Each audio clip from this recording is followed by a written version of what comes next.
অসমৰ ৰাজনীতি এখন যুদ্ধক্ষেত্ৰৰ দৰে য'ত কৌশল ধৈৰ্য আৰু সময়ৰ মূল্য অমূল্য। এই যুদ্ধক্ষেত্ৰতে উত্থান ঘটিছিল এজন নেতাৰ।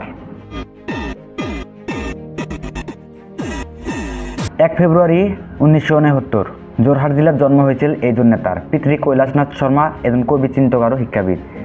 এই সাংস্কৃতিক পৰিৱেশতে গঢ় লৈছিল তেওঁৰ চিন্তাধাৰা। শৈশৱৰে পৰা তেওঁ আছিল নেতৃত্বপ্ৰিয়, প্ৰশ্ন কৰা স্বভাৱৰ আৰু ৰাজনীতিৰ প্ৰতি আকৰ্ষিত।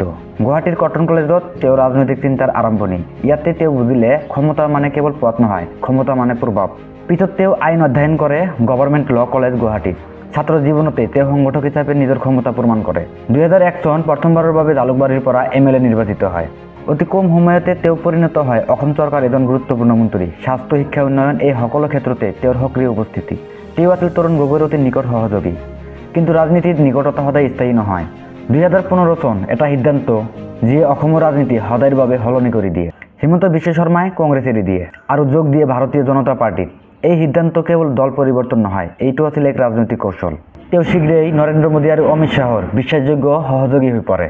2016 চনৰ নিৰ্বাচন বিজেপিৰ অসম জয়ৰ পিছফালে যিজন কৌশলী মগজু আছিল সেইজনেই হিমন্ত বিশ্ব শৰ্মা। তেওঁ কেৱল অসমতে নহয়, সমগ্ৰ উত্তৰ পূৰ্ব ভাৰতত দল বিস্তাৰৰ মূল স্থপতি হয়। এইকাৰণে তেওঁ কোৱা হয় নৰ্থ ইষ্টৰ চাণক্য। স্বাস্থ্যমন্ত্ৰী হিচাপে তেওঁ বহুত মেডিকেল কলেজ স্থাপন কৰে, চিকিৎসা ব্যৱস্থা বিস্তাৰ কৰে আৰু কোভিড সময়ত এক শক্তিশালী প্ৰশাসনিক ভূমিকা পালন কৰে। সংকটৰ সময়ত তেওঁৰ সিদ্ধান্ত গ্ৰহণৰ গতি তেওঁক আন নেতাৰ পৰা পৃথক কৰে।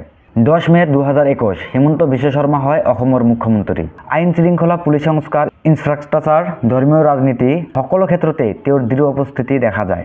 এক শক্তিশালী নেতাৰ জীৱনত ৰিমাইণ্ডিং তৰ্ক থাকেই। কিছুমান মানুহৰ বাবে তেওঁ উন্নয়নৰ সুখ, আন কিছুমানৰ বাবে তেওঁ বিতৰ্কৰ মুখপাত্ৰ। কিন্তু এটা কথা সত্য, তেওঁৰ উপেক্ষা কৰা অসমৰ ৰাজনীতিত অসম্ভৱ। তেওঁৰ পত্নী ৰিণিকী শৰ্মা এজন উদ্যোগপতি। তেওঁ খেলা-ধূলা ভাল পায়, বিশেষকৈ ফুটবল। তেওঁ নৰ্থ ইষ্ট ইউনাইটেড FCৰ সৈতে জড়িত। যোৰহাটৰ এজন ছাত্ৰ অসমৰ মুখ্যমন্ত্ৰীলৈ। এইটো হৈছে দূৰদৰ্শিতাৰ কৌশল আৰু ৰাজনৈতিক দৃঢ়তাৰ কাহিনী। ডক্টৰ হিমন্ত বিশ্ব শৰ্মা এজন নেতা যিজনে অসমৰ ৰাজনীতি এক নতুন দিশত লৈ গৈছে।